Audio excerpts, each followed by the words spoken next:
Naunsyami po ang pagpapabalik sa Pilipinas na itinuturong may-ari at mastermind ang bilyong-bilyong pisong investment scam ng Aman Futures Group na si Manuel Amalillo. Hindi kasi pinirmahan ang kanyang deportation papers matapos makatanggap ng ulat ang Malaysian authorities na posibleng isa siyang Malaysian national.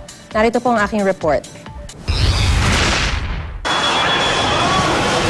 Bago mag-alas 8 ng gabi nakadakdasan ng lumapag sa NAIA Terminal 3, ang eroplanong sinakyan ang itinuturong utak ng multi-billion peso investment scam na si Manuel Amalillo.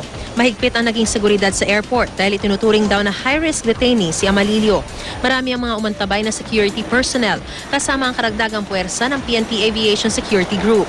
Nauna na ipinaliwanag ng Philippine Ambassador to Malaysia na si Ed Malaya ang planong pag-handover kay Amalillo ng Royal Malaysian Police sa Philippine authorities.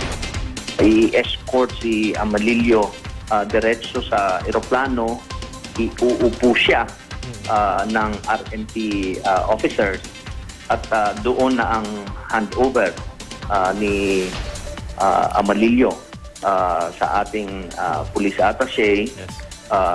Siyempre po ay nakaposasyon. So, 8 po silang escort ni Amalillo na magdadala sa kanya sa Pilipinas. Pero bago pa man sumapit ang takdang oras ng pagdating na Amalillo, sinabi ni NAIA General Manager Angel Honrado na naunsyami ang biyahe nito mula sa Kota Kinabalu, Malaysia. Hindi raw kasi napirmahan ng Malaysian authorities ang deportation papers ni Amalillo. So ano sir, hindi na dadating si Amalillo today? Yes. For what reason? Hindi I don't know. I'm not privy to that. I'm not privy. Pero you've called off the securities na, parang gano'n. Wala na. Paliwanag ng isang high-ranking official ng gobyerno na nakausap ng GMA News na hold ang mga papeles ni Amalillo nang lumabas ang report na isa siyang Malaysian national at hindi Pilipino. Hawak na raw ng grupo ng National Bureau of Investigation si Amalillo nang harangin sila ng isang senior Malaysian official. Kailangan daw munang ayusin ng Malaysia ang ilang bagay kaugnay ng kaso ni Amalillo na naaresto kamakailan dahil sa pagdadala ng peking passport at ID. Kung totoo raw na Malaysian national si Amalillo, baka matagalan pa bago siya maibalik sa Pilipinas. What is clear is that our NBI team with Mr. Amalillo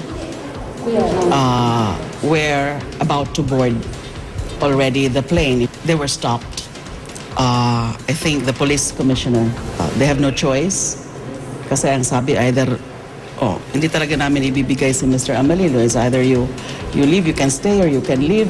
Sa Pagadian City, nakaabang na ang libu-libong investors sa pagdating sana ng itinuturong utak ng Aman Futures scam. May mga humahabol pa sa pagsasampa ng reklamo laban sa mga opisyal ng Aman Futures Group sa pag-asang maibabalik ang kanilang pera matapos maaresto si Amalillo. Lahat kami gusto namin may balik kahit yung capital lang kasi pinaghirapan din namin yun. May ilan namang hindi na raw hahabulin ng pera basta makamit nila ang hustisya. Mabuti na huli na siya para malaman yung totoo. Kung nandun ba sa kanya talaga yung pera na na-invest namin kina Nunoy.